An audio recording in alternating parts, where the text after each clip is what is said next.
Guys, so this is the Moto G4 Play.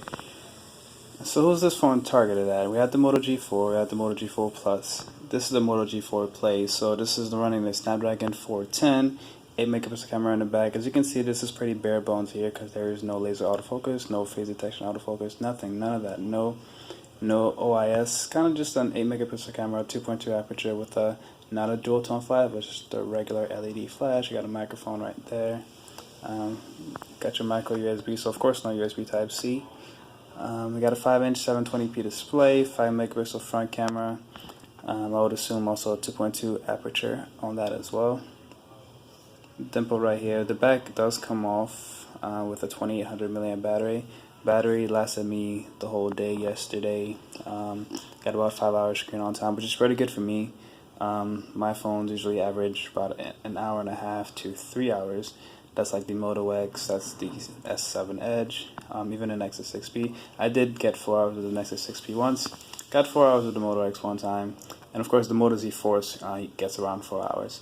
But this one, of course, it's not as heavy. It doesn't do as much as the other phones, so it doesn't need all that power. It's pretty bright, but of course the other phones will be brighter. So outside visibility is pretty good unless you're in direct sunlight. You can still see, you might just have to, adjust a little bit. But like I said, this one can be had for as low as $85. That's if you do the Verizon prepaid version. This one I got it for $100. This has, there you go, Amazon ads. So they're not that annoying. You can literally just swipe them up, and if you have any type of notifications, it only takes up the spot of one notification. So it's not very annoying at all. But of course, you do get the Amazon ads like Alexa, Amazon Drive, Amazon Video, Amazon Photos, Music, Kindle, Audible. There's another one too. There's like Prime Now as well, which doesn't even work in Boston, so useless to me. But performance has been okay. It has like stuttered like twice, just random, like kind of like it just kind of just freezes for like not even half a second, I'm not sure why exactly that happened, but other than that, I've been doing a good amount of stuff with it. I played a couple of games. I played a Horizon, this game right here, and I played this game. They played very well, very enjoyable. Headphone jack up top for those people that but of course in this price range I expect it to be there. But yeah, so this phone, first day usage, I'll say it's really good. Like if I can get away with using this without tearing my eyes out, I would say for the people that it's targeted for, which are probably people like my grandpa and my grandmother that want smartphones but they don't want something big because this is only 5-inch. They don't want something complicated. This is bare bones. This doesn't even have like the Moto, like the a lot of the Moto actions. If you go to the Moto app, all you see here is actually, oops, wrong one.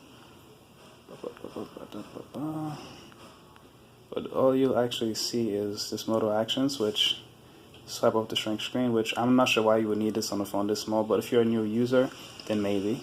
And then you have Moto Display, which works pretty well, but not as good as it does on the Moto G and the Moto G4, Moto G4 and the Moto X, Moto Z, and all that, because those phones have more sensors than this one does.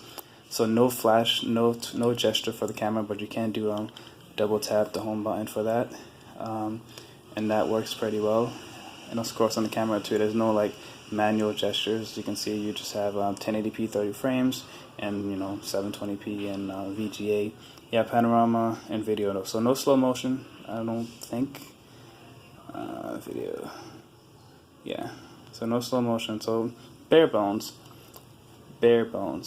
So when you can have, but the fact that you can have this as low as $85, great for Verizon customers. So Verizon customers don't have a good phone in this price range. The phones in this price range are going to be crappy, or just going to be like the first generation Moto G, which I saw a customer with one the other day, still working. Motorola makes good phones, and they definitely needed a good phone. The US needed a good phone in this price range, especially an unlocked one for Sprint customers as well, because the unlocked one for $150 works on Sprint, Verizon, AT&T, works on all of them, has all the bands. And the one on Verizon prepaid will only work on Verizon, but if you're a Verizon customer like I am, you need a backup phone, $85 gets you a decent phone. If you're going to go on a trip and you don't want to bring your expensive phone, you're worried about losing it, $85 right here. So those are my first day thoughts. Battery life is really good. I love it. If you have any questions, hit me up in the comment section below.